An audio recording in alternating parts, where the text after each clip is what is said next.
Hello students. आज के topic में हम लोग डिस्कस करने वाले हैं एक नए चैप्टर के को लेकर के। और यह चैप्टर काफ़ी इम्पोर्टेंस है क्लास 11th के लिए। और यह चैप्टर है laws of motion. Laws of motion में काफ़ी ऐसे टॉपिक्स हैं जो काफ़ी इम्पोर्टेंस होते हैं एग्ज़ाम्स के व्यू से और कॉम्पिटिटिव एग्ज़ाम्स के व्यू से, जिनका कॉन्सेप्ट क्लियर होना ज़रूरी है, जिसके बेस पर आपको प्रॉब्लम सॉल्व करने होते हैं। तो आज आइए हम लोग इस चैप्टर का पहला टॉपिक स्टार्ट करते हैं, और जिनमें फंडामेंटल्स कुछ बातें हैं जो आप ऑलमोस्ट इन सारे टॉपिक्स को नीचे क्लासेस में आपने पढ़ लिया है। फिर भी एक बार हमारा फ़र्ज़ होता है कि एक बार हम फिर से उसे अकॉर्डिंग आवर सिलेबस उसे रिकॉल कर लें और उस कॉन्सेप्ट को समझ लें।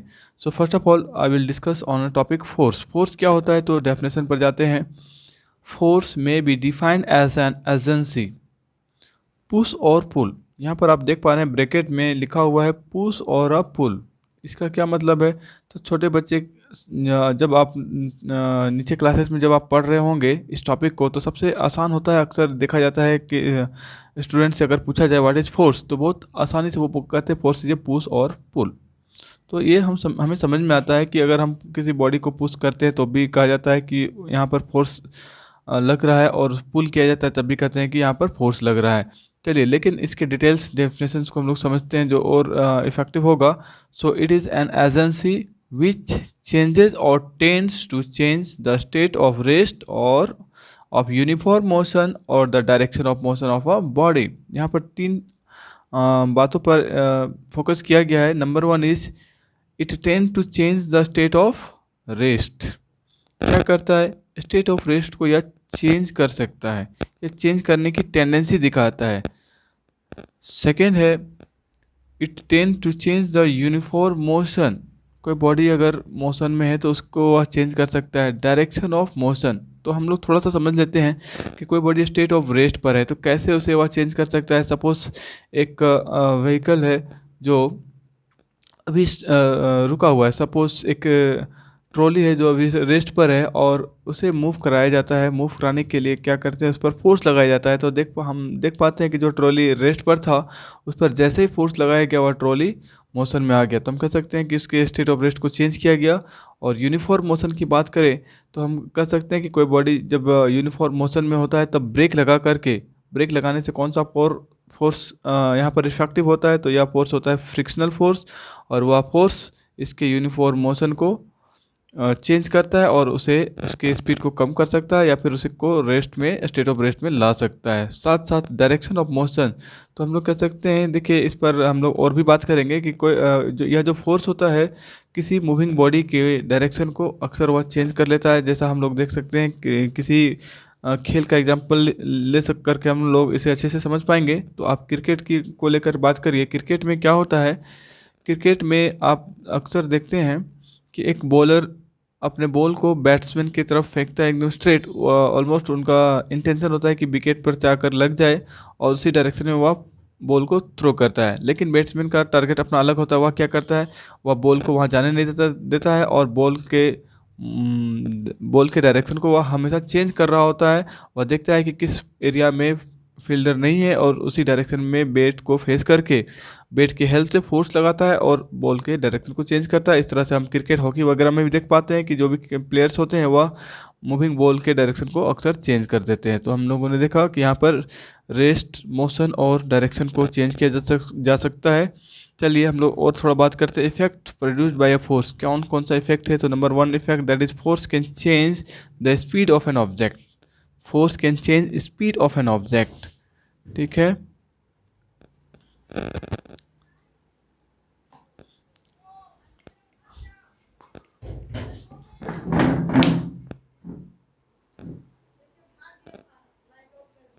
जल्दी से शांति से घुसो। उसको उसको बाबू को ले जाओ, रिकॉर्ड कर रहे हैं स्क्रीन वॉच। अरे पहले घुसने दो ना, तो फिर कीड़े ना आ जाएगा, कट जाएगा ना, खत्म हो जाएगा। चलो आ जाओ। दो तीन बार डिस्टर्ब हुआ है मेरा वीडियो बनाने में। चल बेटा चल, स्कूलों में एक बार इसने हो गया।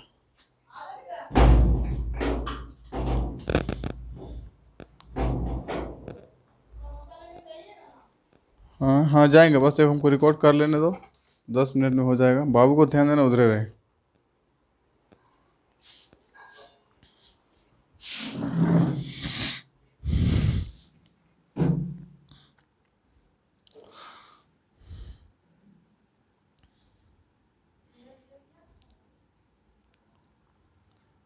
आइए अब हम लोग देखते हैं कि इस पर कौन सा एग्जाम्पल बेस्ट सूट करता है।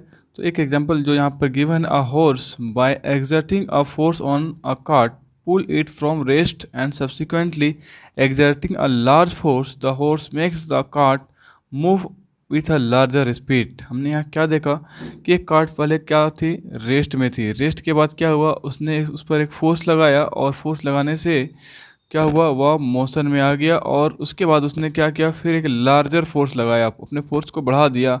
और लार्जर फोर्स की वजह से क्या हुआ, उसका जो स्पीड था इनिशियल वह चेंज कर गया और वह स्पीड लार्ज हो गया। और इसका जस्ट रिवर्स ये भी हो सकता है कि अब उस हॉर्स को, उस कार्ट को रोकना है, तब वह क्या करेगा, अपने मस्कुलर फोर्स का इस्तेमाल करेगा और धीरे धीरे उस कार्ट को रोकने का प्रयास करेगा। तो हम लोगों ने यहाँ पर दोनों केस देखा कि स्पीड, चेंज इन स्पीड का क्या मतलब होता है। चेंज इन स्पीड का मतलब स्पीड इंक्रीज कर जाना या फिर स्पीड डिक्रीज कर जाना, और इन दोनों के लिए जिस एजेंसी का यूज किया जाता है that is called force. Number 2, force can change the direction of motion of an object. जैसा अभी हम लोगों ने क्रिकेट और फुटबॉल का एग्जाम्पल लिया, वह यहाँ पर अच्छी तरह से फिट बैठता है। Next number 3, force can change the shape of an object.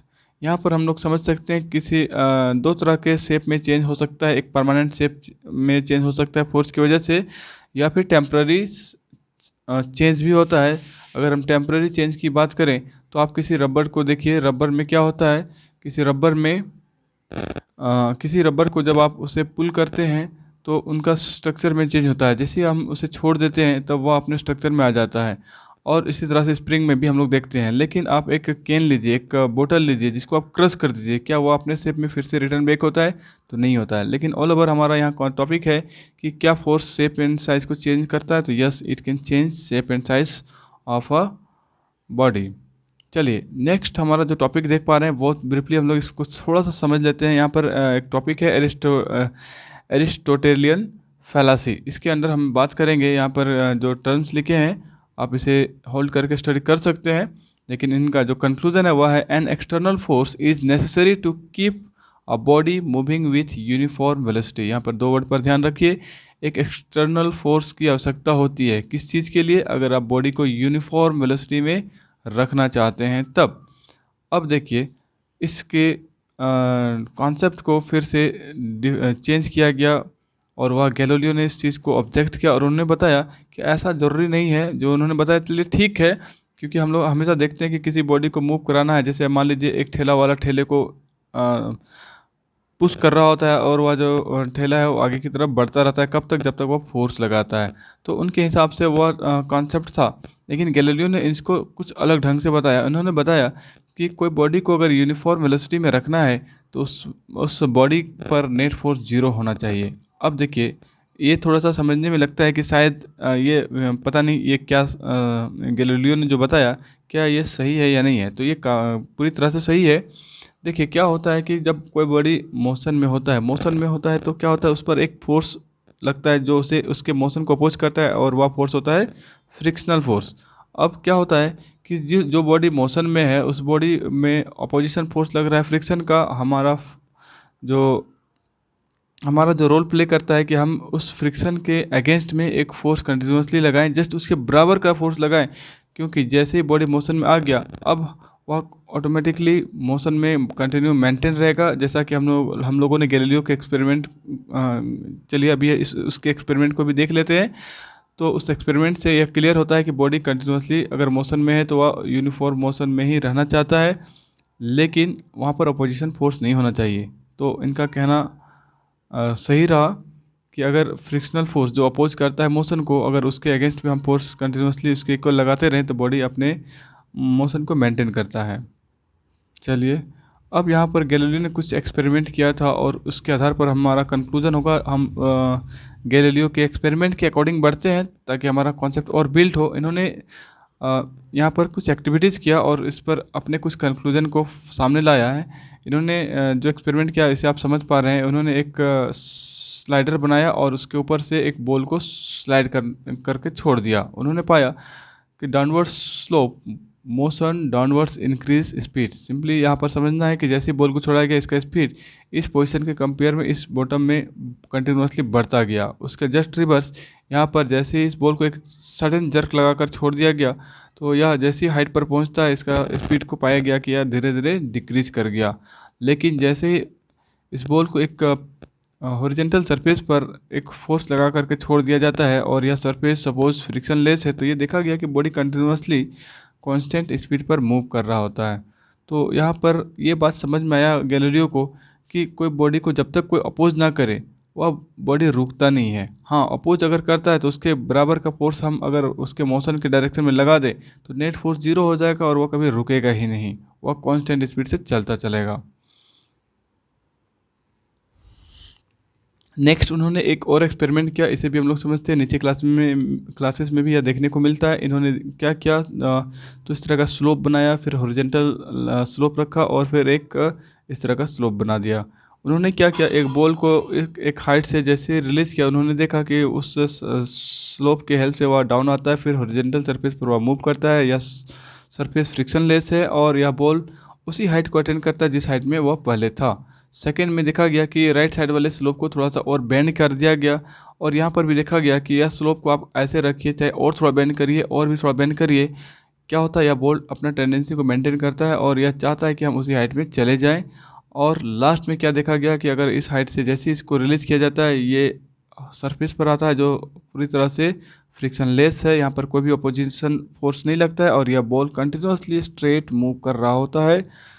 और हम कह सकते हैं कि यहाँ पर कोई फोर्स नहीं लग रहा है, नेट फोर्स जीरो लग रहा है क्योंकि अपोजिशन फोर्स है नहीं और बिना अपोजिशन फोर्स के बॉल यूनिफॉर्म स्पीड के साथ बढ़ रहा है। चलिए इसके बाद का जो टॉपिक है इनर्शिया, इसको भी हम लोग स्टडी करते हैं। आज हम लोग 2-3 टॉपिक को स्टडी कर लेंगे क्योंकि चैप्टर काफ़ी बड़े बड़े हैं और हमें बहुत सारे वर्क करने हैं, काफ़ी वीडियो बनेगा जिससे हमारा कॉन्सेप्ट ज़्यादा से ज़्यादा क्लियर होगा।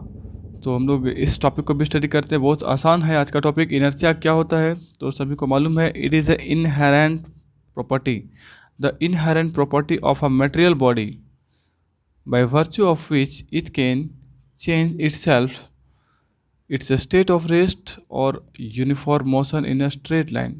कहता है कि स्ट्रेट लाइन पर कोई बॉडी या तो रेस्ट पर होगा या फिर यूनिफॉर्म मोशन में होगा। ये क्या होता है, एक इनहेरेंट प्रॉपर्टी होता है। इनहेरेंट प्रॉपर्टी क्या होता है तो इसे आप कह सकते हैं नेचुरल प्रॉपर्टी। हर बॉडी का एक नेचुरल प्रॉपर्टी होता है कि वह रेस्ट में है तो रेस्ट में ही रहना चाहता है, चाहे वह बॉडी लाइव हो या फिर वह डेड हो, वह इस प्रॉपर्टी को मेंटेन करता है। तो इसके जो पार्ट्स है इसको हम लोग स्टडी करते हैं। इसके 3 पार्ट्स होंगे, inertia of rest, inertia of motion and inertia of direction. Number 1, the tendency of a body to remain in its position of rest is called inertia of rest. कोई body अपने rest को maintain करना चाहता है अपनी tendency की वजह से और इस टेंडेंसी को कहते हैं इनर्शिया ऑफ रेस्ट। एक एग्जांपल जो आप देख पा रहे हैं इसका मैं एक वीडियो क्लिप भी आपको दिखलाऊंगा, आप अच्छी तरह से समझ जाएंगे। अ पर्सन स्टैंडिंग इन अ बस fall backward when the bus suddenly starts moving forward. ठीक है, इसका एक्सप्लेनेशन आपको मिलेगा। नेक्स्ट है इनर्शिया ऑफ मोशन, तो यहाँ पर हम बात करेंगे the tendency of a body to remain in its state of uniform motion in a straight line is called inertia of motion. क्या है टेंडेंसी, तो यूनिफॉर्म मोशन इसका टेंडेंसी है, या यूनिफॉर्म मोशन में है। जैसे एक बस मोशन में है और वह बस अपने मन से रुकना नहीं चाहता है, इवन बस को बंद कर दिया जाता है तो उसको रोकता कौन है, उससे रोकने वाला होता है फ्रिक्शन। फ्रिक्शन उसे धीरे धीरे रोक लेती है, लेकिन अगर फ्रिक्शन नहीं होता तो कभी रुकेगा ही नहीं। तो यह टेंडेंसी होता है किसी बॉडी का जब वह मोशन में होता है। इसके बाद हम लोग बात करेंगे inertia of direction. Inertia of direction क्या होता है, inability of a body to change by itself its direction. जिस डायरेक्शन में चल रहा है उसी डायरेक्शन में वो हमेशा चलना चाहता है। कभी आपने एक्सपीरियंस महसूस किया होगा कि आप किसी घाटी में इस तरह से ऐसे करके किसी घाटी में आप जा रहे हैं, आपकी बस इस तरह से चल रही है। क्या होता है कि जब आप इस पाथ पर ट्रेवल कर रहे होते हैं, आपकी गाड़ी सडनली इस तरह से बेंड करती है। आपका बॉडी क्या होता है, पहले आप ऐसे जा रहे होते हैं तो आपका बॉडी सीधे इस डायरेक्शन में थोड़ा फॉल होता है, लेकिन गाड़ी इधर जाती है। अब आपका क्या होता है, एक डायरेक्शन बन गया, सडनली वो राइट साइड जाती है तो आपका बॉडी इस डायरेक्शन में फॉल होता है। फिर इस तरह से आप जैसे ही मूव कर रहे होते हैं, हर टर्न पर, हर एक बेंडिंग पर आपको एक जर्क लगता है, और आपके इनिशियल मतलब जब आप स्ट्रेट चल रहे थे, सपोज अभी यहाँ पर इस पोजीशन से इस पोजीशन की तरफ बढ़ा जा रहा है, तो यह बॉडी सडनली जब राइट होगा तो बॉडी आपका इस डायरेक्शन में मूव करना चाहेगा, और आपको एक जर्क, एक झटका इस डायरेक्शन में लगता है। और ऐसा क्यों होता है? क्योंकि हमारे बॉडी में इनर्शिया ऑफ मोशन है। चलिए, इसके बाद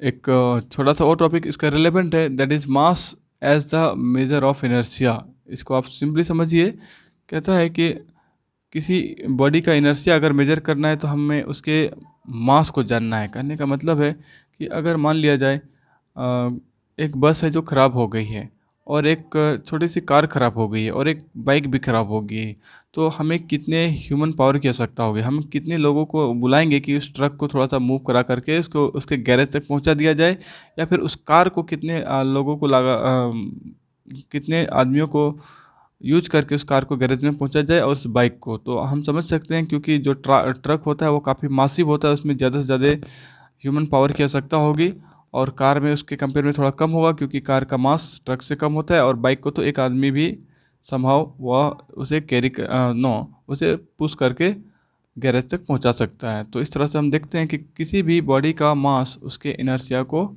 इंडिकेट करता है। नेक्स्ट हम लोग आज के टॉपिक में थोड़ा सा मोमेंटम पर भी बात कर लेंगे, और मोमेंटम के कॉन्सेप्ट को भी समझ लेंगे। सीधे हम लोग आते हैं मोमेंटम में क्या है। सो momentum of a body is the quantity of motion. कहता है कि कोई भी बॉडी का जो मोमेंटम होता है वह उसके मोशन की क्वांटिटी को इंडिकेट करता है, और इसके डेफिनेशन को आप लोगों ने ज़रूर क्लास 9th में ही पढ़ा होगा। And it is mass into velocity. Momentum को हम लोग मास इंटू वेलोसिटी कहते हैं, और इस फॉर्मूले को आप ज़रूर से ज़रूर लर्न करेंगे। और यहाँ पर आप देख पा रहे हैं P is equal to mass into velocity. यहाँ पर आपको समझना है कि P that is the momentum which is a vector.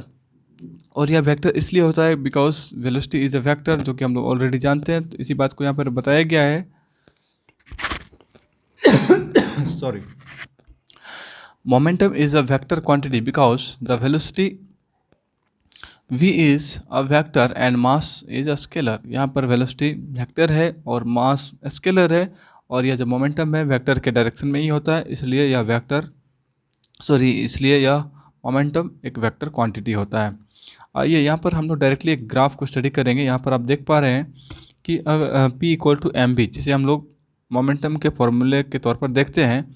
और यह जो ग्राफ आप देख पा रहे हैं यहाँ पर किस तरह का ग्राफ है, अगर आप इस फॉर्मूले को यूज करिए P equal to M B, और आप एक ग्राफ बनाना चाहते हैं कि जब मास कांस्टेंट होता है तो P और B का कैसा ग्राफ बनेगा। तो यहाँ आप देख सकते हैं P और B के बीच में कैसा रिलेशन है। मास अगर कांस्टेंट होगा मतलब P is proportional to V, ऐसा आप लिख सकते हैं। मास अगर कांस्टेंट हो गया तो P is proportional to V, और जो प्रोपोर्शनल का ग्राफ होता है वह होता है स्ट्रेट लाइन। तो आप इस तरह का ग्राफ देख पाएंगे।